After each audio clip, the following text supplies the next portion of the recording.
We'll go ahead and get started. So let's begin by settling the body, adopting a stable, comfortable, upright position serviceable for meditation. We'll think about keeping our feet flat and our back straight, torso open.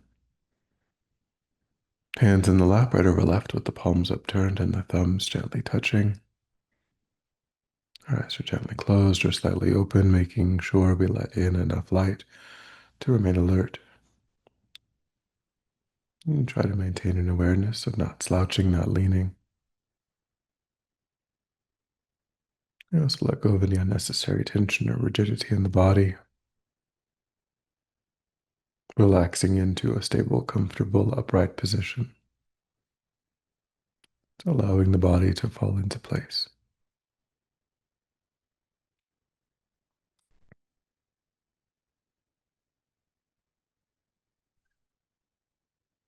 And begin to move the mind inward, away from sights and sounds, constraining it just to the body and mind.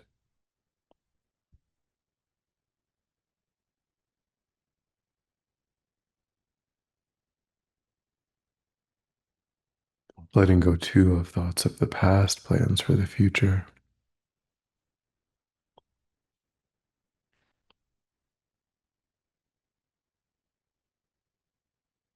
Concentrating our awareness in the present by attending closely to the physical sensation of the air as it moves into and back out of the tip of the nostrils. Noticing quickly when anything other than that one physical sensation is arising in the mind, and without judgment or frustration, lifting our awareness up from those distractions and placing it gently but firmly again and again on the breath.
And then when the mind feels more calm, we'll generate abroad an altruistic motivation for our time. So I think that in this Thursday class, we've been studying the Lamrim, the Buddha's liberating wisdom. And the purpose of that is to replicate in our own minds the same insights that the Buddha had. The only thing that distinguishes oneself from an enlightened being like the Buddha is time and energy and effort. So I think how incredibly fortunate we are to have the Lamrim, to have great masters of the past who have condensed, extracted the Buddha's intent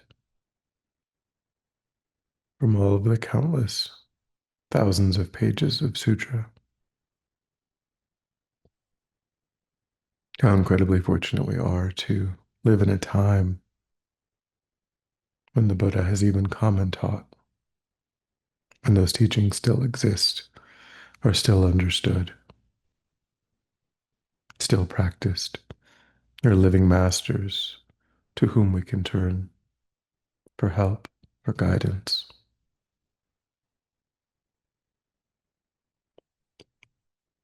How we ourselves have a body and mind serviceable for study and meditation, and most importantly, we have a genuine interest in developing our potential. How incredibly rare it is for all of these causes and conditions to come together.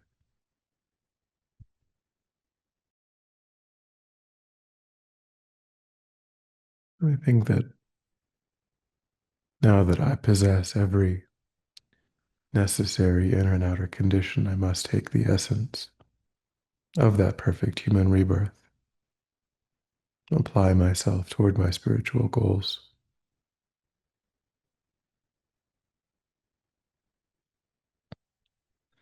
And I do that not for myself alone, but ultimately to be of greater and greater benefit to others, to unlock my potential for genuinely being of benefit to others.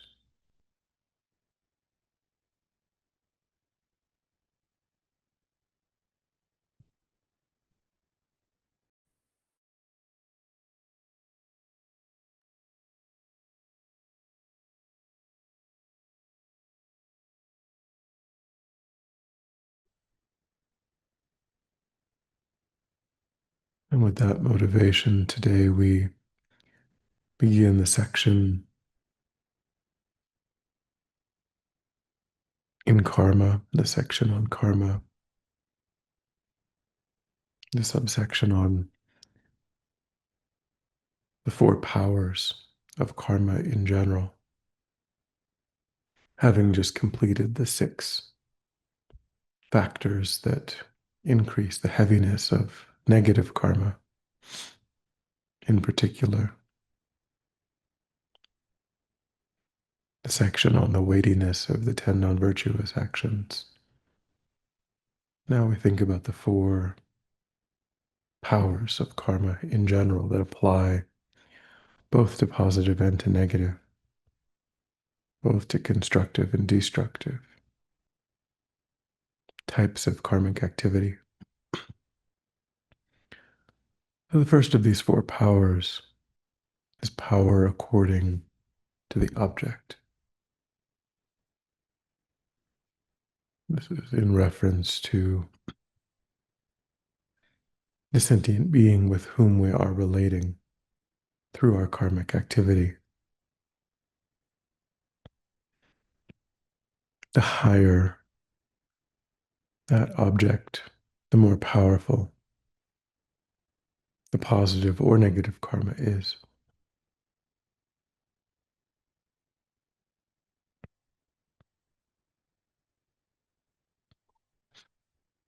So the Buddha, or a Buddha, any enlightened being, is the highest karmic object, followed by Arya Bodhisattvas, and then ordinary Bodhisattvas, and then the conventional Sangha, one's parents, and then ordinary other persons.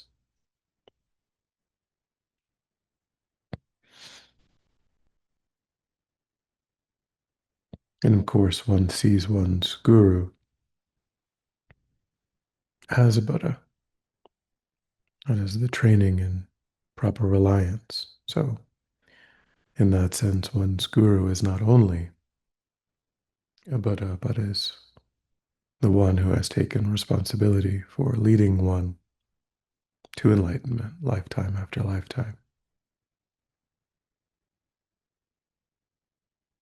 So, the guru for us, once we, if and when we create that connection, and the guru is the highest object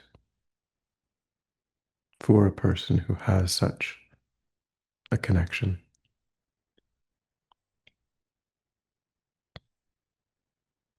So we create far more positive or negative karma in relation to the guru. And then in relation to other enlightened beings, Arya Bodhisattvas, ordinary Bodhisattvas, one's birth parents, and then sentient beings generally.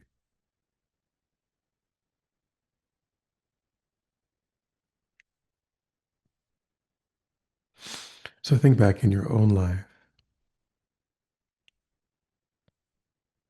the actions that you engage in.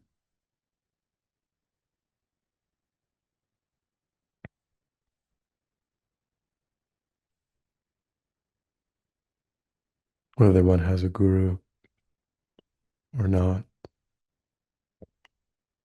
If one does, thinking of mistakes to purify in relation to the guru and rejoicing in times of proper reliance.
And thinking of actions that we have engaged in relation to other enlightened beings through making offerings, making prayers,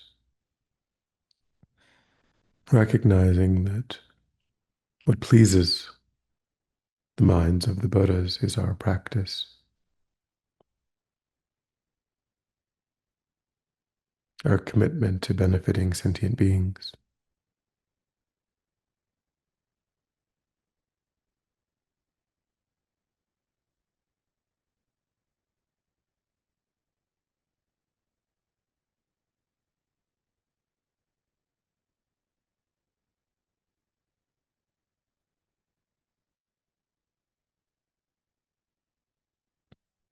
Again, thinking of what might displease enlightened beings, wishing to purify it, and rejoicing in our virtuous actions.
And then with respect to the conventional Sangha, ordinary bodhisattvas and Arya bodhisattvas, we can't necessarily always distinguish. We don't know the minds of others,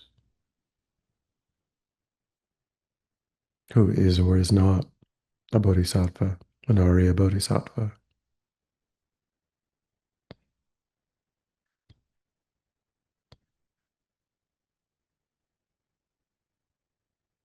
Even ordinary sentient beings could fall into the category of bodhisattva or Arya bodhisattva.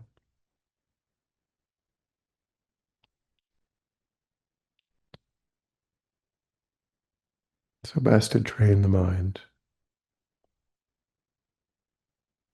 to relate to everyone as if they could be an Arya bodhisattva,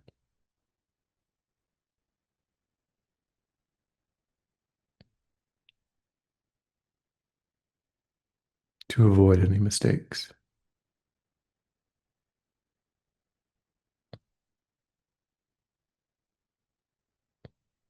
So think of your mistakes in relation to those who fall into these categories. Ordinary sentient beings, the conventional Sangha, the Arya Sangha, bodhisattvas,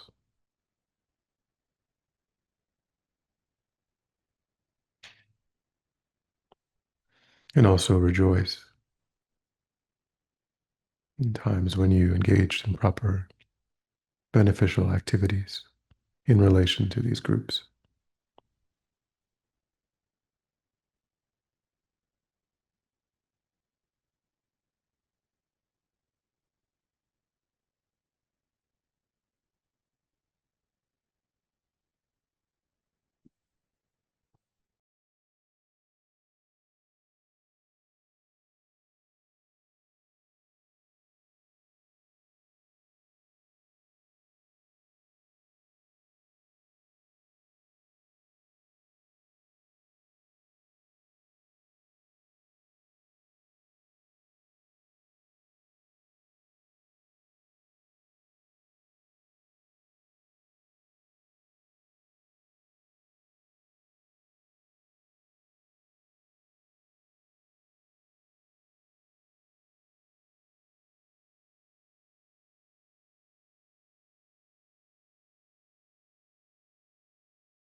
And then finally, one's parents, one's birth parents, are also a special karmic object, having provided all of the conditions to inherit this perfect human rebirth, having fed us and protected us when we were helpless, created all of the necessary supportive conditions for our lives to continue. to all of the spiritual progress that we can make in this life is the result of that kindness.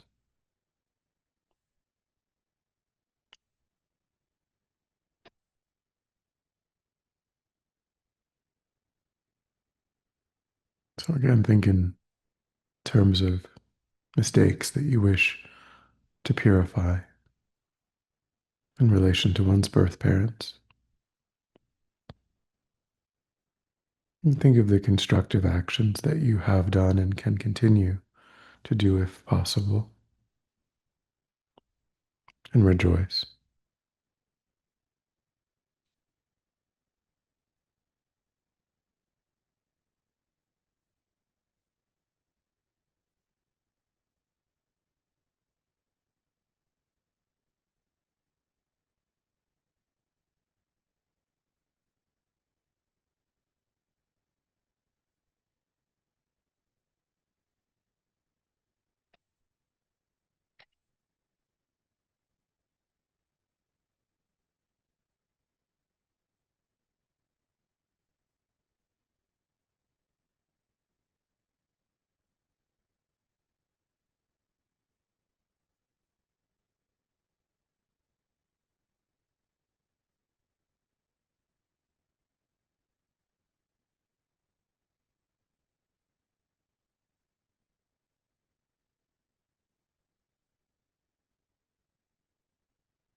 And then the second power of the four powers is the power of the subject.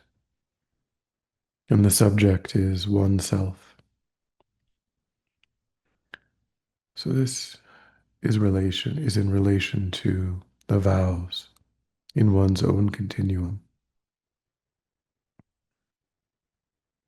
When we take higher levels of vows, our actions, both positive and negative, become stronger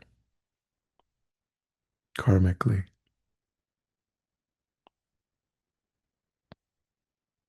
So the actions of a person holding novice ordination vows would be stronger than that of a layperson. And those of a fully ordained monk or nun would be stronger still, as would those of a person holding ordination and bodhisattva and tantric vows.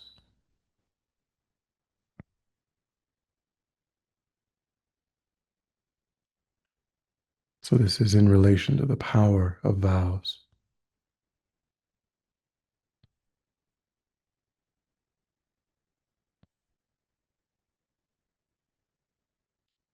So we can be inspired by the power of vows to think about considering perhaps taking the refuge vows if we've not,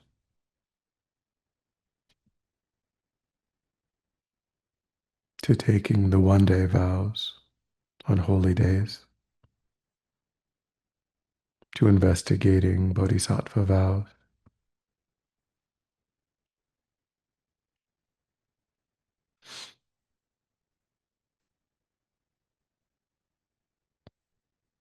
We think of the virtue of how we can create positive karma all of the time, if and when we hold different levels of vows. That a person who holds the vow not to kill receives the positive karmic benefit of not killing in each moment, whereas an ordinary person holding no vows only receives that positive karmic benefit when they specifically refrain from a single action of killing.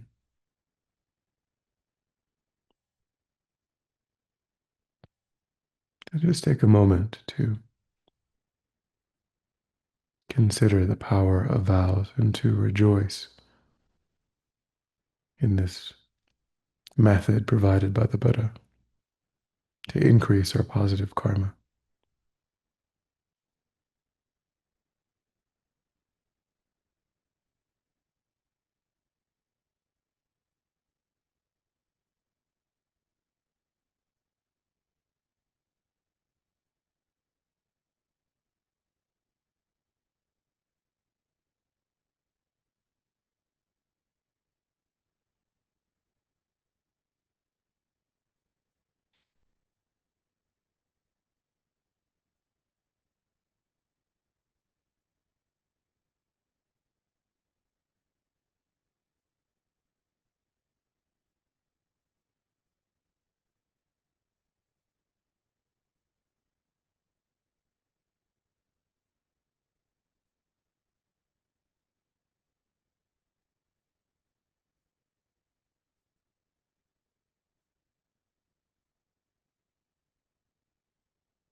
And think too,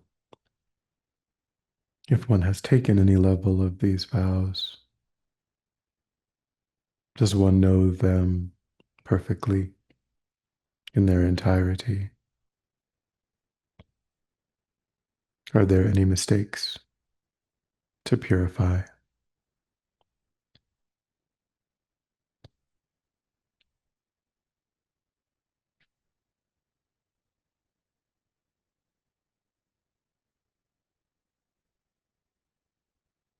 And be resolved to continue studying the vows that you've taken and to avoid any mistakes.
And then when you're ready, we'll come back together. We'll dedicate. So recollect your altruistic motivation and think that by having engaged in this contemplation, you've actualized that motivation, which has generated positive energy in your mind. I think that you freely offer the fruit of your practice, that positive energy for the benefit of all sentient beings, without exception, thinking strongly, when this positive energy ripens, may it serve as a cause and condition to eliminate war and conflict, poverty, famine, disease, disasters, all painful inner and outer conditions. May it fully ripen the minds of all sentient beings. May they quickly meet perfect teachers and arise in the state of full enlightenment. May I too achieve the state of enlightenment so that I might work for the benefit of all sentient beings perfectly. May any obstacles facing the Guru's long life be completely dispelled. And may I and all sentient beings in this moment come under the joyful care and guidance of enlightened beings. May we be guided and protected until we swiftly achieve that state of enlightenment. Thank you.